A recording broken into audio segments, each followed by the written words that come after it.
Hello everyone, Mike Arend here, founder of Infinite Success Academy and the Soul Mechanic.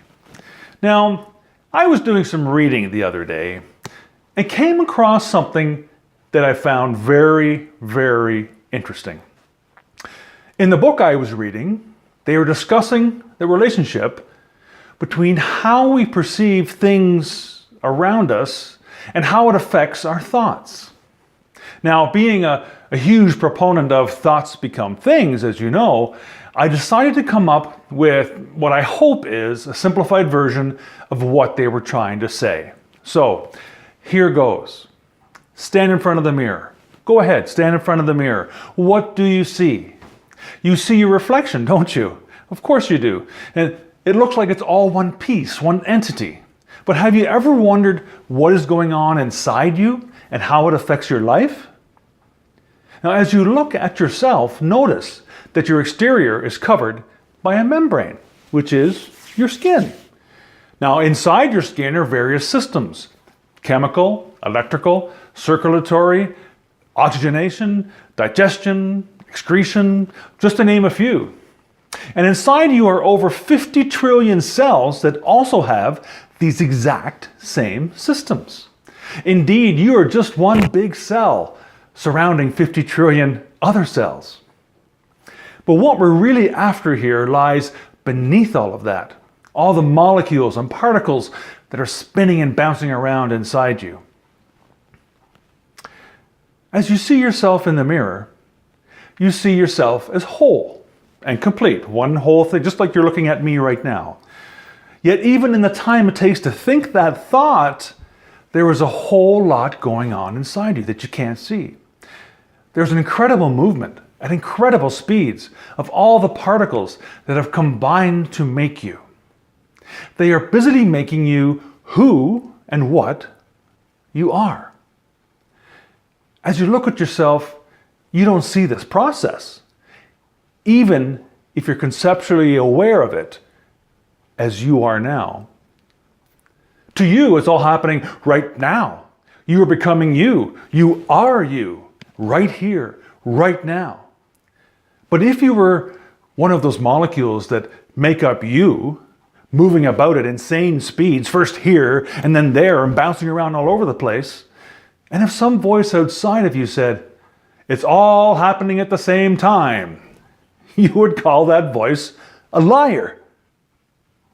Still, as you gaze at your reflection in the mirror, the idea that any part of you is separate from another, let alone moving at insane speeds, would be ludicrous.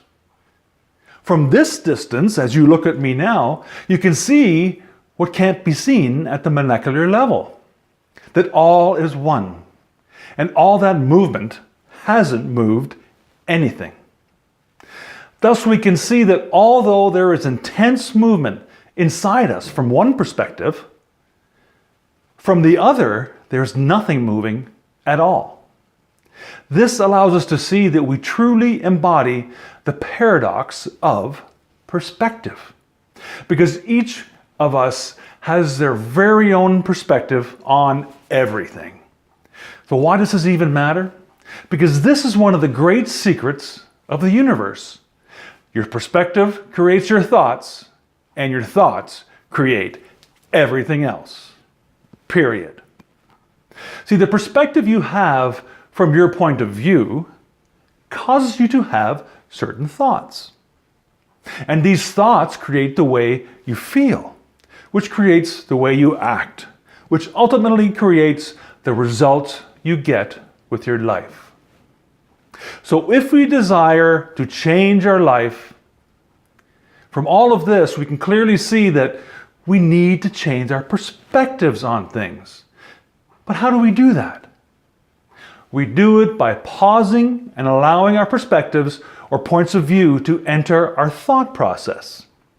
Once you find a perspective that serves you and doesn't cause any harm to anyone or anything, that's probably the perspective to stick with. Now, this discussion also wouldn't be complete without at least talking about beliefs.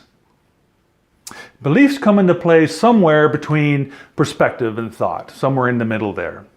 But beliefs are really tricky because they're things we accept or have faith in are true without any evidence that they even are true.